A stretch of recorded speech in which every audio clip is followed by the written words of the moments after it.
სახის გაწმენდის შემდეგ ფორებს რო გამიხსნით, მე რო არ დაიხუროს, რა გავაკეთო? მეკითხება დღეს ჩემი ერთ-ერთი პაციენტი, ჩემოკარგებო. ფორების გახსნა სახის გაწმენდის წინ იყო ძალიან აქტუალური დიდი ხნის წინ, მაგრამ ბოლო 5-6 წელიწადია ჩვენ ვაპორიზაციას აღარ ვიყენებთ. რას ნიშნავს ვაპორიზაცია? ეს არის სახის დაურთქლა იმისთვის, რომ ფორები გახსნილიყო და უფრო მარტივი ყოფილიყო კანთან მუშაობა.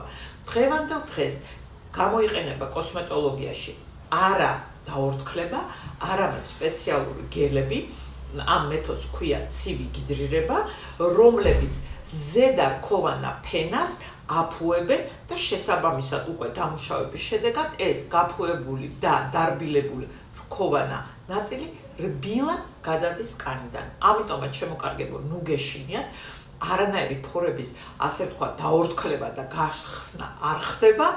შეგიძლიათ თამამად ჩაიტეროთ ეს პროცედურა ყველანაირი კანის დაზიანების გარეშე და ერთსა დავამატებთ, ვისაც გექნებათ სურვილი, რომ ჩაიტეროთ პროცედურა ჩემთან კაბინეტში, ამ პროცედურას ფიზიკურად მე არ ვატარებ, ატარებს ჩემი კოსმეტოლოგი, რომელიც ჩემი დანიშნულების მიხედვით ჩაგიტარებთ ამ პროცედურას. აბა ჩემო კარგებო, როგორც ყოველთვის, საუკეთესო არჩევას გისურვებ.